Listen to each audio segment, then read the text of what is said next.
Hello bibliophiles, my name is Megan, or Meg, and welcome to this February vlog, March vlog.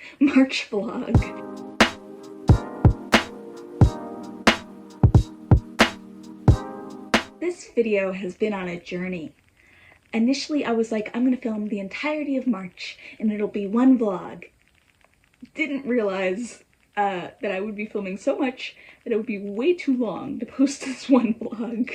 Like, way too long. Ever since I started this channel, or really resurrected it, every month I've tried to do a vlog, and every month I've either filmed too little or too much, or I just felt like I didn't know what to do with the footage. But this month I feel like I like the footage enough. If you're seeing this video, you know if it passed. Basically, I am a huge mood reader. I occasionally try out a TBR. I do like readathon challenges and like getting reading prompts, but I like to change the books out if I decide I don't like one. And it's just like when I follow a strict TBR and don't let myself deviate at all, I find that I often end up in a reading slump. That's all to say, this video doesn't really have a theme to it. It's kind of just me reading literally whatever I was in the mood to read. Now, to Megan of the past, she will talk to you about whatever she's reading. Hello! So I am 56% of the way through of the E-arc of A Gentleman's Gentleman by T.J. Alexander. So this follows Christopher, who is a lord, and he has recently discovered that in his father's will, he said that he had to get married in order to keep his inheritance, keep his title and the estate. The problem is that Christopher is trans, and he's not attracted to women. He has to find a woman who is okay with the fact, and will keep it a secret, that he's actually trans. He's recently hired a valet whose job is, you know, to like dress him every morning. The only reason he's hired a valet is because he wants to look like he's like part of the normal social scene, because really he doesn't want to like be part of the town. He just wants to live in solitude. The reason he's never hired one before is because he can't really trust somebody to dress him and keep the secret that he's trans. And he's very unconventional. Like, he eats with his servants and he only has 2 servants. The valet he's hired, James Harding, is used to a more traditional household. So they're kind of butting heads over the fact that Christopher is not going to allow him to dress him or do a lot of like the normal valet things. And yeah, I'm really enjoying it so far. It's taking a while for there to be any romance, because this is a romance novel. But like Christopher definitely has a crush on Harding. That is like very clear. It's not clear to Christopher, but it's very clear to the audience, to the reader. I am loving this book so much. I'm having just the most fun, just like the best time. It is getting kind of silly goofy, but like in a good way. It's reminding me a bit of like Alexis Hall's like historical fiction, his like historical rom-coms, and it just makes me realize how severe my reading slump was when I was reading the Dreamer trilogy. And reading a book for my book club that I just didn't want to be reading at that time. I'm having so much fun. So last night on the train, I finished A Gentleman's Gentleman by T.J. Alexander, and I loved it so much. It was a very easy 5-star. I just thought it was such a tender and sweet love story. I loved Christopher as a character. Last night was very exciting because I went to an event at the Ripped Bodice in Brooklyn, in New York. And if you don't know, it's like a romance bookstore. It's amazing. Highly recommend it. I know they have another location in Los Angeles. And I could have just browsed there forever. I ended up, the reason I was there, I should say, is because of the launch of A Gentleman's Gentleman, which came out yesterday. I got it personalized by T.J. Alexander. It was great. They had a conversation with Katie Hoffman, who wrote the prospects, which I also enjoyed. And it was so funny, it was so insightful, and it just felt like such a safe space for like queer and trans people. Like, I just felt like I was surrounded by people who like understand me and like I understand them. I'm very excited that I have a personalized copy, and a physical copy at all, because I read an E-arc. So yeah, for Megan. Oh, and with the book, at the signing, TJ Alexander was giving away pins that they had made. They made these button pins that say "I read queer books" with the book cover, which I love because I love this cover so much. I think it's such a great cover.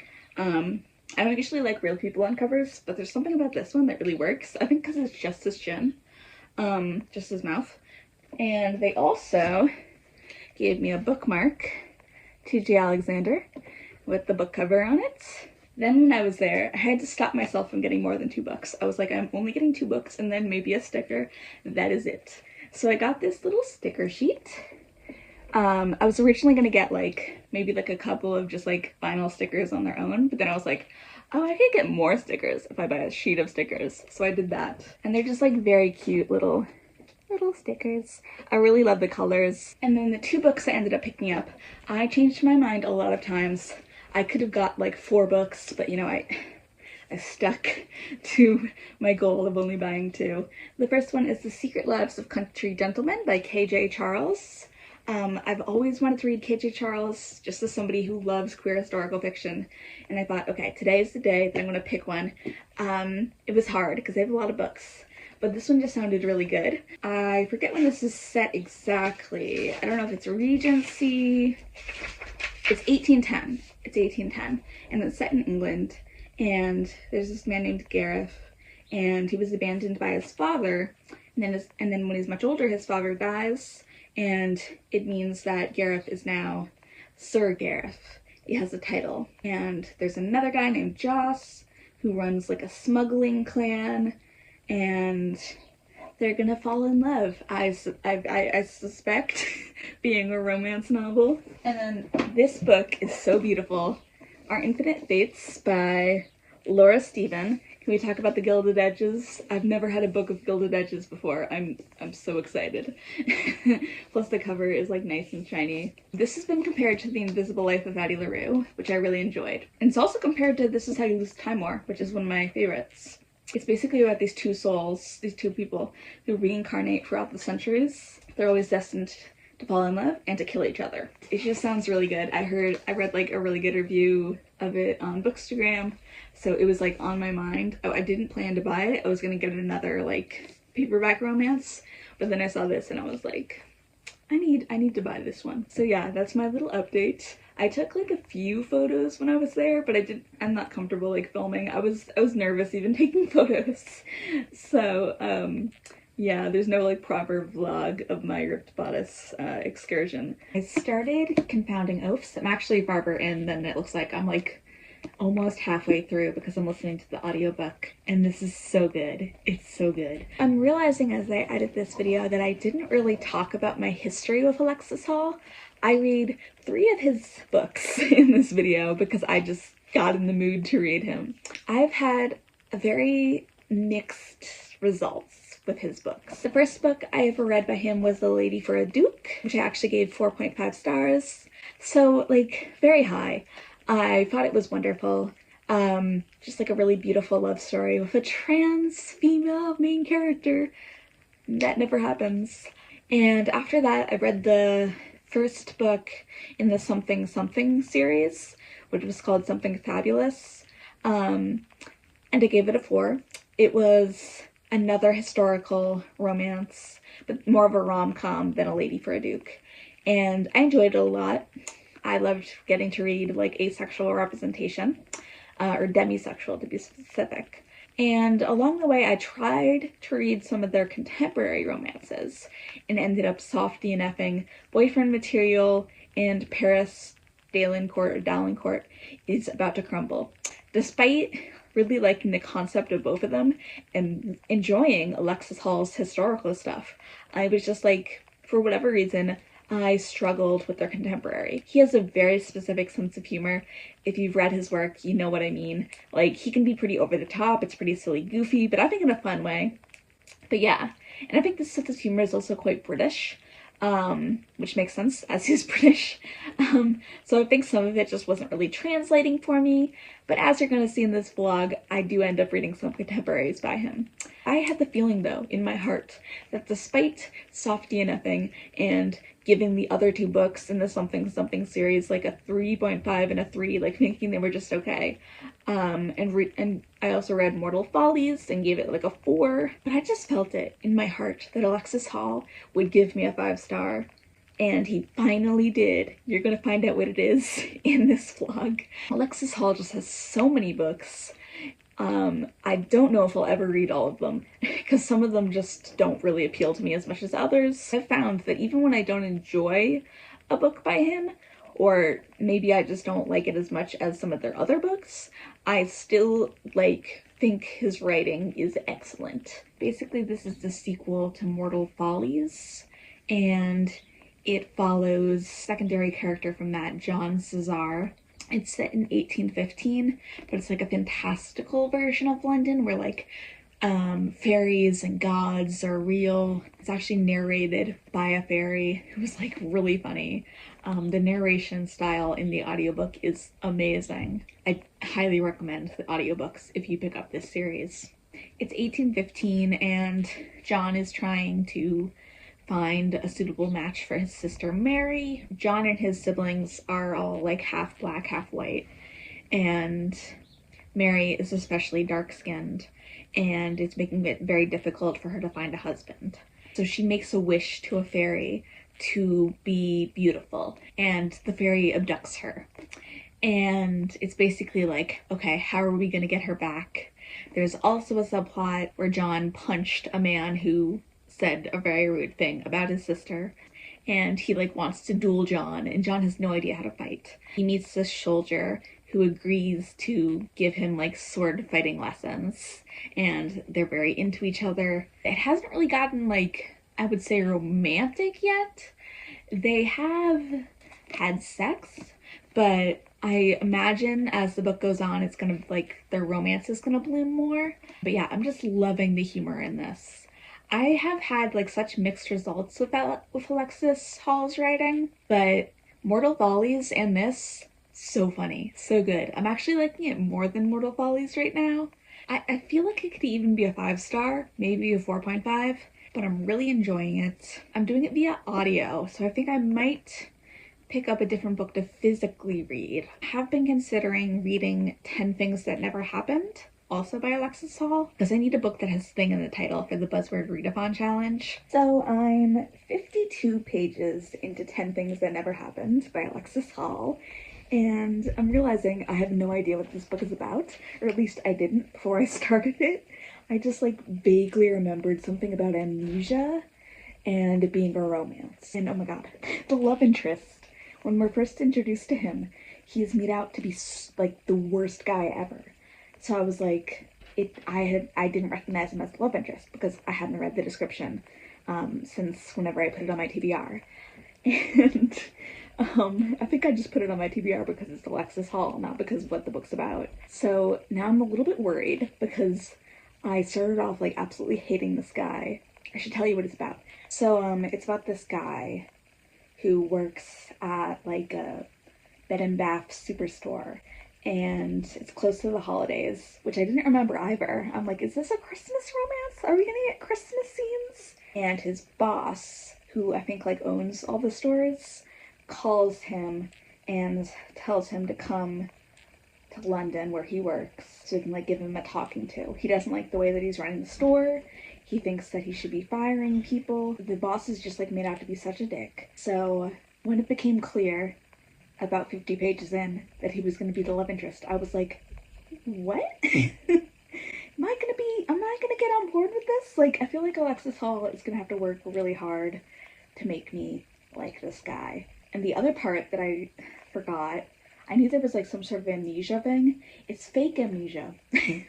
Our main character is pretending that he has amnesia after hitting his head. It's the boss's fault. They're like talking, and our main character like, I don't know if he I guess the boss like accidentally knocks him into like a shower display at the store, and he hits his head. He pretends to have amnesia, and now because his emergency contact isn't working, the only one who can like help him out is the boss. So he's just gone to the boss's house, and has become apparent that the boss is the love interest. I did enjoy, though, what I've read so far. I'm really enjoying the sense of humor, which I was worried about, because when I started boyfriend material, it wasn't really working for me. So I don't know if I've just become more used to Alexis Hall's humor by reading more of their books, or what. But I'm enjoying it. It's like I keep wanting to pick it up and read more. So I finished 10 Things That Never Happened, and I'm gonna give it a 3.75, which is very specific. But the reason I couldn't give it a full 4, it felt like it was gonna be a 4 for the vast majority of the book, was the ending was just so rushed. I was at like 96% in my Kindle, and I was like, oh my god, is this like not a standalone? Because I know there's another book that's not out yet, but I thought it was following like different characters. And I was like, am I just like not gonna get a resolution until whenever the next book comes out? Like, I hate waiting for series, so I don't often read them, or I wait until they're completed to read them. But I thought, you know, they worked as standalones, and to my immense relief, it is in fact a standalone. The next book follows different characters. As in most romance novels, there's a conflict between the two love interests, and they need to resolve it. And I just thought Jonathan forgave Sam so quickly, so easily. It was like a day maybe had passed, maybe 2 days. I realized I never said why he was hiding it. He was hiding it because he didn't want to get fired. Like, Jonathan was about to fire him when he got pushed into the, or not pushed, when he accidentally fell into the shower display and got concussed. He was pretending to have amnesia so Jonathan would feel bad for him and not fire him and his coworkers. I'm disappointed by that ending because it was so fun. The book was so fun. I definitely want to read more by Alexis Hall.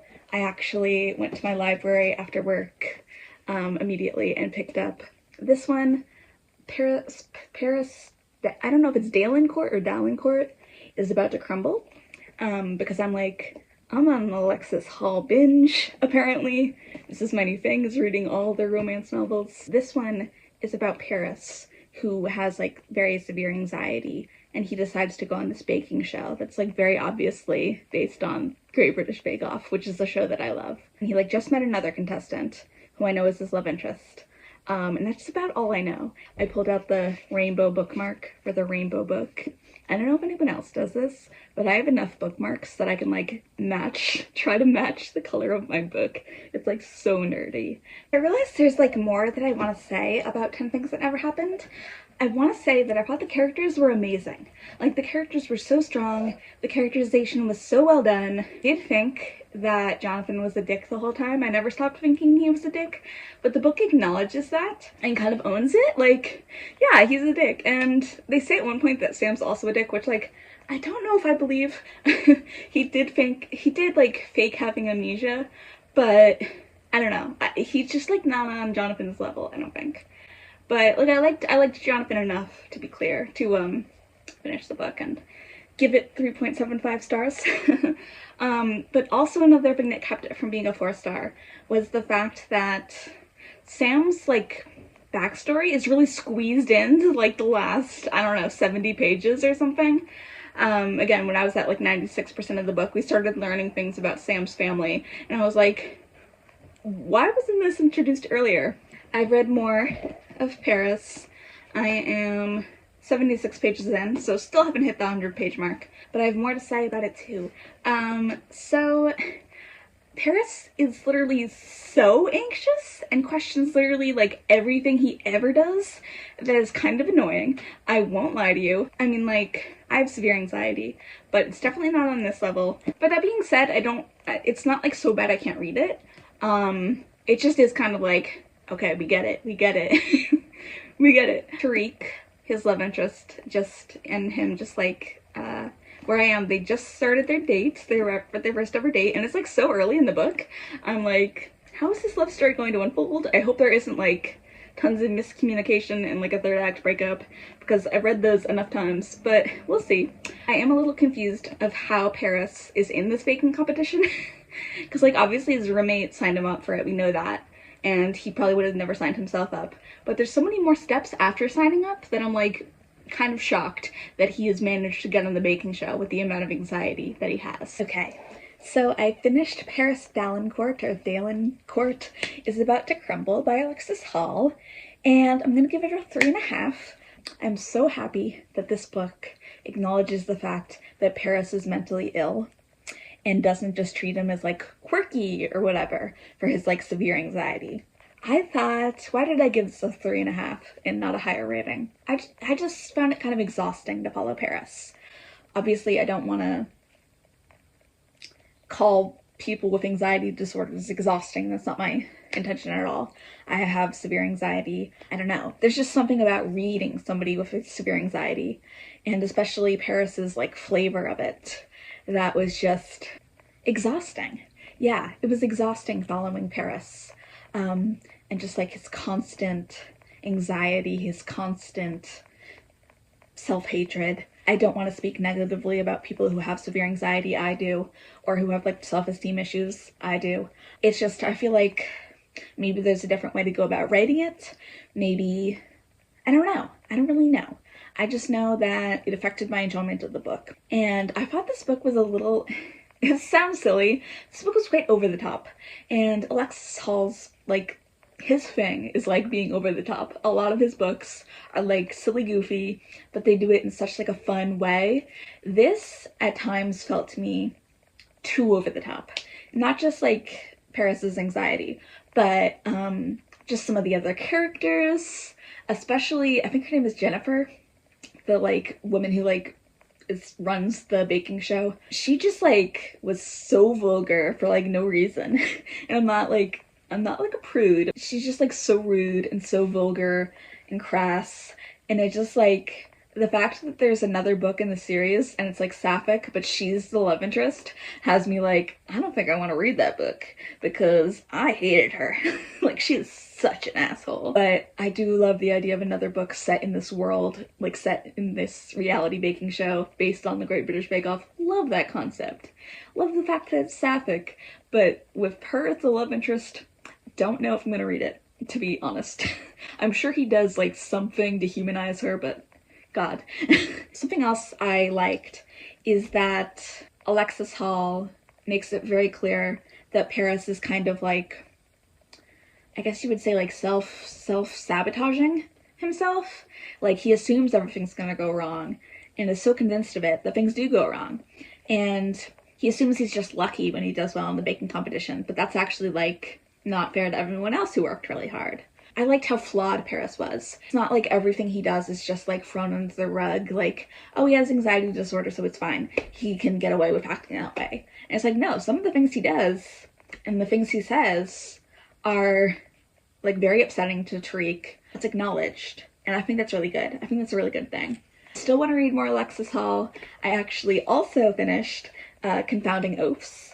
I wish I had checked in more when I was reading this, but I read it in like 2 days, so it was really quick. I just listened to the audiobook. I am obsessed with this audiobook narrator. I think she is so talented. Like, I need to listen to more books by her, narrated by her. I loved the characters. I gave it 5 stars. This is my first time giving Alexis Hall 5 stars. I've read a bunch of their books, and I'm so happy that I finally found the one, because I knew there was one, at least one, that I would give 5 stars, and I have found it. And that is Confounding Oaths, which is a title I don't really like. I always forget what it is. It just doesn't really stick in your head the way Mortal Follies, the first book in the series, does.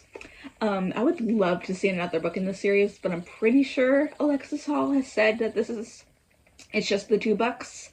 But if he did write another one, I would eat it up. This like historical London with like fantasy elements is just like a setting that I love. I like need to find more queer historical fantasy books. Like, I need more in that niche. If you have any recommendations for me, you know, like, the comments are there. I appreciated the fact that this is a very humorous novel, but it still touches on like sensitive like societal issues like race and class. I also really liked that the character of Sal is like, I don't know if you would call them non-binary. I mean, they're not in the gender binary, so I guess that inherently is non-binary. Like, basically, when Sal is in uniform, because they're a soldier, they're referred to as he, him. And when they're in a dress, they're referred to as she, her. And it's just like an accepted thing in the book. Just like some casual gender diversity, which I liked. I definitely liked it more than Mortal Follies, which I gave a 4.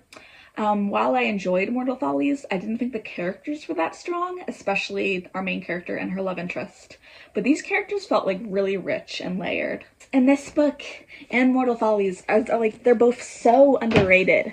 I want to just like shout from the rooftops and like convince everyone to read these books because they're so much fun. I also wanted to drop by and do a little mini haul.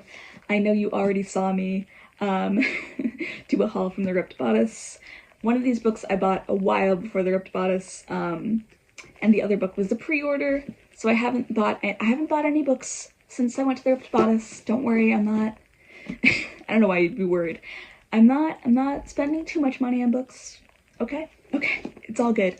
Both of these I got at the indie bookstore where I work.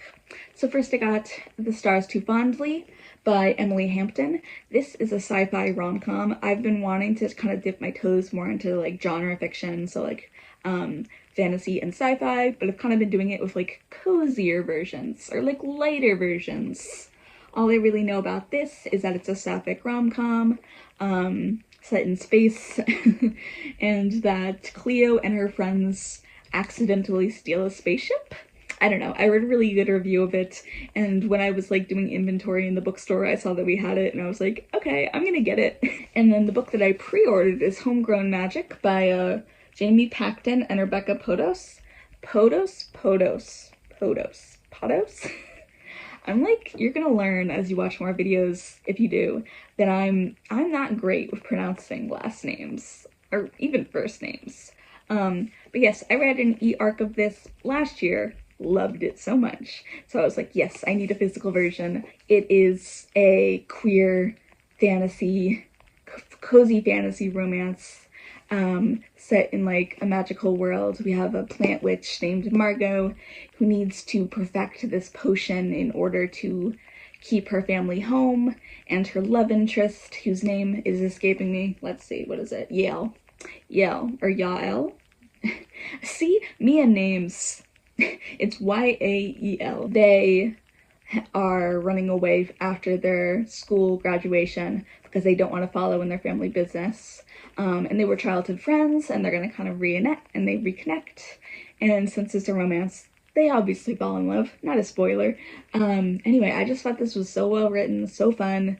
I gave it a 4.5 stars when I read it, but looking back, I feel like it actually might have been a 5-star read, and I was just being too stingy. Like, it was very close to being on my top 10 list last year, my top 10 favorite books of 2024. So I'm editing, and I realized I forgot to talk about a book. I got this arc for free at the bookstore where I work. It is called Time After Time by Mickey Daughtry. Basically this follows Libby, and she is about to enter college, but she decides to spend the money that her grandma left her for college on an old house, an old Victorian house instead. And she's gonna fix it up. And there's this other girl named Tish who is a fellow student, and she's broke, and Libby's offers to give her a room for free if she will help her fix up the house. One day, Libby discovers this old journal written by a woman who had lived there a century earlier, and she's kind of describing this romance she had with her personal maid. It even says Libby can't help but notice uncanny similarities between that young couple, so the woman in the past, and Tish and herself. Have she and Tish lived this life before, and is there a chance to get it right? I didn't realize it was possibly reincarnation? Okay, that makes me even more interested in it. Now I'm done hauling books, I promise. So I ended up reading 4 books in this vlog. First up, I read A Gentleman's Gentleman by T.J. Alexander, which I gave 5 stars. Then I read Confounding Oaths by Alexis Hall, which I gave 4 stars. Then 10 Things That Ever Happened, also by Alexis Hall, which ended up giving 3.75 stars. And finally, Paris Daiellencourt is About to Crumble, also by Alexis Hall, which I gave 3.5 stars. Thank you for watching this video. I hope you enjoyed it, despite the fact that it was really just me picking up random books and there wasn't really like a theme to it. I do have some other vlogs that I'm working on that'll hopefully see the light of day. I've been filming like a little graphic novel vlog, and also I've been reading a lot more than even the ones you saw in this video. I've been reading even more queer historical fiction, so I think I might have a video about that. I would say that this video was a real success. I didn't have any total flops, and I got 2 5-stars out of it. Give me a like, give me a comment, subscribe. If you want to leave me a comment, I would love that. Maybe tell me an author that you have a complicated history with, but who you think you're really gonna love, who you think you're gonna give a 5-star someday. Is that too complicated a prompt? I don't know, but something like that. Subscribe if you want to. Follow the links in my description where I have my Goodreads, my Instagram, my Storygraph. Watch my other videos maybe if you want. Bye!